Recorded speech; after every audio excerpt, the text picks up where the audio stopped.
fourth part of Idiom phrases. Today we are going to do it. आज हम Idiom phrases का चौथा part पढ़ेंगे, चौथा भाग पढ़ेंगे. हाँ, तो आज हम स्टार्ट करते हैं. फर्स्ट इडियम जो है हमारा वो है कैट्स पाओ.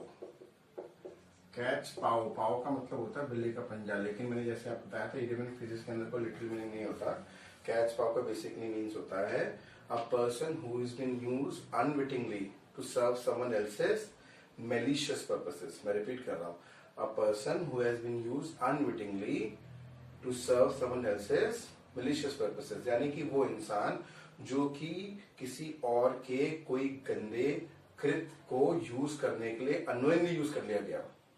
फाइन. जैसे मैं आपको कहानी बताता हूँ. एक बार एक मालिक था, उसको बहुत शौक था नट्स खाने के, भुने हुए नट्स खाने के. तो वो अपने नट्स जो है वो ओवन के अंदर रख के जाता. उसके पास एक बिल्ली थी और एक बंदर था. अब बिल्ली तो नट्स खाती नहीं, लेकिन बंदर जरूर खाता है.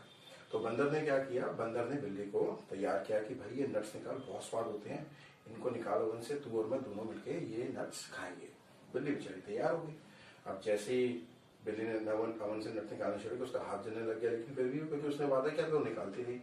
वो निकालने के बाद जब बिल्ली ने पीछे मुड़ के देखा तो देखा नट्स तो है ही नहीं. बंदर फिर सब के साथ खा गया.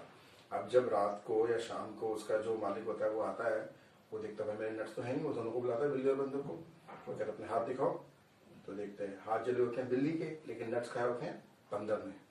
तो जो सारी की सारी सजा होती है वो मिलती है बिल्ली को. तो इसलिए यहाँ से आया कैट्स पाव कि भाई काम तो किया बिल्ली ने, सारी मेहनत करी बिल्ली ने, हाथ जले उसके और खाना खा गया, मजे ले गया बंदर.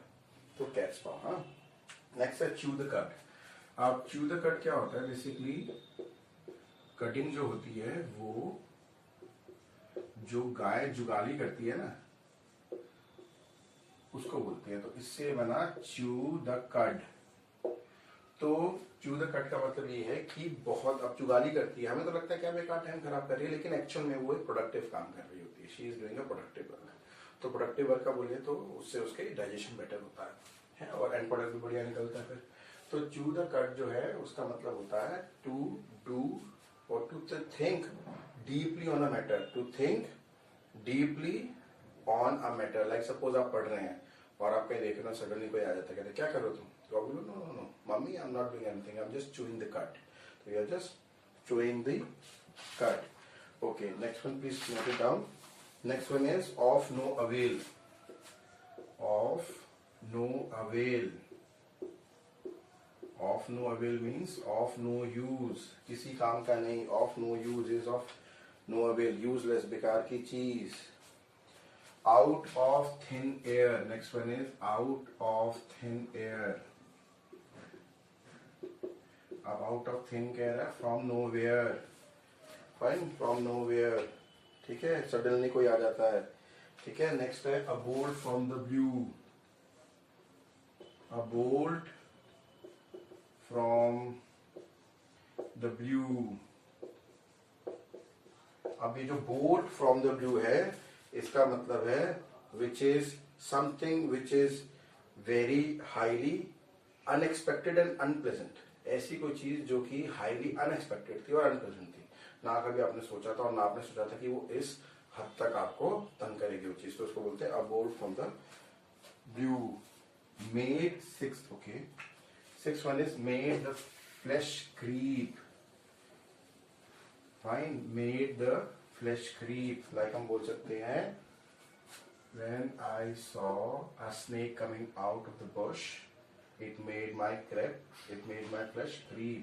यानी कि हॉरिफाइड हो गया, मैं डर गया. जब मैंने झाड़ी से सांप को निकलते हुए देखा तो मैं भयभीत हो गया, डर हो गया. तो उसको बोलते हैं made the flesh creep.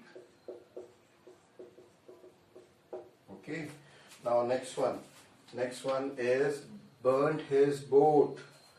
पहले जमाने में क्या होता था कि जब किसी को देश निकाला दिया जाता था तो उस आदमी को एक बोट पे लेके जाते थे. उस बोट पे लेके जाते थे और उसके पीछे पीछे एक बोट आती थी जिसके अंदर बाकी जो लोग होते थे जिनको उनको प्रोसिक्यूट जो उनको बेसिकली उनको सजा देनी होती थी. फाइन. तो अब क्या करते हैं कि वो जिस बोट पे जाता है उस बंदे को उस पर्टिकुलर टापू पे छोड़कर उस बोट को उसी के सामने जलाती थी. कि भाई देखो आपकी जो बोट है जिसमें हम आपको लेके आए थे, हमने बोट अब जला दी, यानी अब आपके लिए वापस जाने का कोई मतलब नहीं रहा, अब आपके लिए वापसी पॉसिबल नहीं है। तो उसके बोलते हैं बर्न हिज बोट, मतलब जब किसी चीज पे वापस ना जा सकें आप, यानी left no mean to return, यानी कि कोई ऐसी चीज हो जाए, सपोज आप किसी से लड़कर आ गए तो आप बोलोगे I have burn my boat with him, ताकि मैं वापस नहीं जा सकता, ठीक है। Left no mean to retreat, वापस जाने का कोई औचित्य नहीं, कोई तुक ही नहीं है। नेक्स्ट है can not hold a candle, can not hold a candle, इसको बोले तो कि can not be compared, like no one can hold a candle before Virat Kohli in international cricket as of now. आज के टाइम पे विराट कोहली के मुकाबले का कोई भी बैट्समैन नहीं है। Next is brought up, ninth one is brought up. अब ब्रॉट अप क्या है? ब्रॉट अप का मतलब तो बहुत सारी चीजें हो सकती है, मैंने आपको बता दिया इवन फ्रेज में शाब्दिक अर्थ निकालना। This is introduce for discussion, जैसे कोई आप मैटर कोई चीज लाते हैं किसी डिस्कशन में, कोई चीज जो है वो प्रस्तावित करना, प्रस्ताव देना उसका, तो वो ब्रॉट अप, ठीक है। Cut no ice with, next is cut no ice with. Cut no ice with का क्या मतलब है? कट नो आइस विद का मतलब है has no influence on someone. Suppose मैं बोलता हूँ that person can not cut ice with me, that person can not cut ice with me, fine he can not cut ice with me. So इसका मतलब ये है कि उस बंदे का मुझ पर कोई इन्फ्लुएंस नहीं है, ठीक है। नेक्स्ट है द ग्रीन आइड मॉन्स्टर, इसका है the green eyed monster, the green eyed monster. 11th one is the green eyed monster, green eyed, हरी आंखों वाला दैत्य। अब ये तो उसका शाब्दिक अर्थ हुआ, मगर इसका मतलब होता है someone who is very jealous, someone who is very jealous of something then be termed as the green eyed monster. Next is to fight with tooth and nail, यानी कि दांतों और पंजों से लड़ना, नाखूनों से लड़ना। With tooth and nail, to oppose resolutely, यानी कि पूरी क्षमता के साथ किसी चीज को अपोज करना, ठीक है। Like Indian soldiers always fought with tooth and nail, ठीक है। At one which end, at once wit end, at wit का आपको समझते हैं, विटी बोलते हैं ना, विटी मतलब समझदार, विट मतलब तो समझदारी। जहां पे बोलते हैं कि someone is very puzzled, to get very puzzled, to get very confused को बोलते हैं एट वर्स विट्स एंड।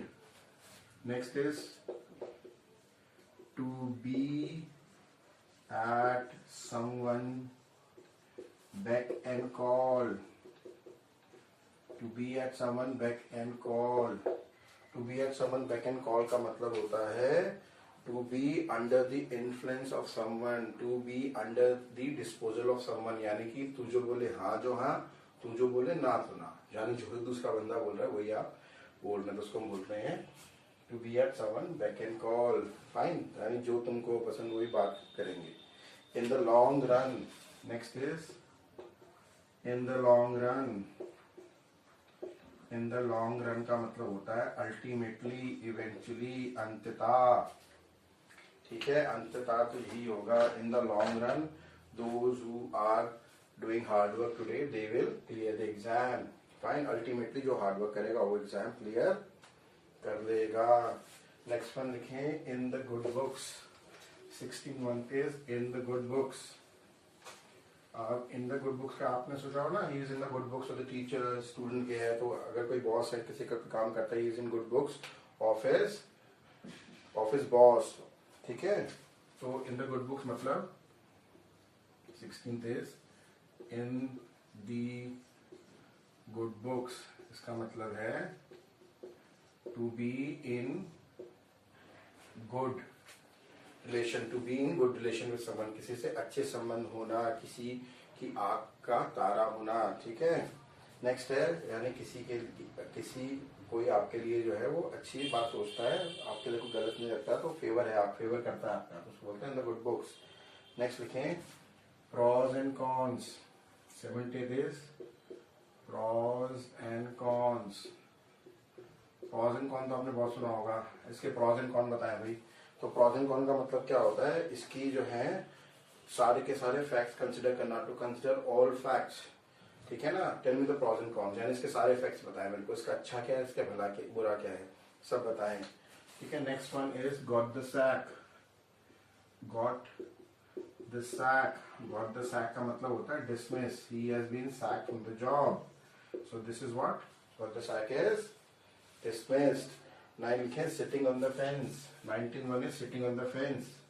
अब सिटिंग ऑन द फेंस का मतलब होता है, वैसे तो अगर शाब्दिक अर्थ देखें कि भाई ये तो फेंस पे बैठा हुआ, लेकिन ये मतलब नहीं है इसका, क्योंकि लिटरल मीनिंग नहीं होता। सिटिंग ऑन द फेंस का मतलब होता है टू बी अनडिसाइसिव, यानी कि आप किस तरफ जाए ये नहीं सोच पा रहे। कोई मैच चल रहा है, सिटिंग ऑन द फेंस, आप देख रहे हो, आप डिसाइड नहीं कर पा रहे कि इवेंचुअली मैं किस तरफ जाऊं, ठीक है, किसकी साइड लूं, hesitating to take a side basically.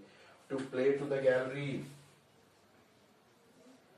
To play to the gallery, आप to play to the gallery, gallery मतलब जो गैलरी में लोग बैठे हैं उनके लिए, है ना। तो ये प्ले टू द गैलरी का मतलब होता है to do something to please your audience, to do something और to do something to seek someone approval, किसी की अप्रूवल, किसी के तवज्जो हासिल करने के लिए कुछ एक पर्टिकुलर काम करना, ठीक है। To play to the gallery. अब हम चलते हैं 21 के ऊपर, लास्ट 5 है, पार्ट 4 के लिए ध्यान से सुनिएगा, और अगर कोई दिक्कत आती है please write in the comment and please do like and subscribe the channel. Thank you so much if you do so and tell others to do so also. Fine, okay. Next one लिखें blue eyed boy. Blue eyed boy, मैंने अभी आपको एक word बोला था ना, आग का तारा, किसी की आग का तारा होना, तो ये ब्लू आइड बॉय जो आग का तारा, फेवरेट होना, ठीक है। नेक्स्ट लिखें within a stone throw. Within a stone throw आप लिखते हैं ना, हिंदी में बोलते हैं ना भाई बाजू में ही है, पास में ही है, बाजू में, तो ये बाजू में, within a stone throw, जहां तक पत्थर चला जाए उसको बोलते हैं within a stone throw, okay. Next लिखें dropping names. Dropping names, suppose मैं आपको सेंटेंस से बताता हूं, मैं बोलता हूं he was dropping names in the party last night.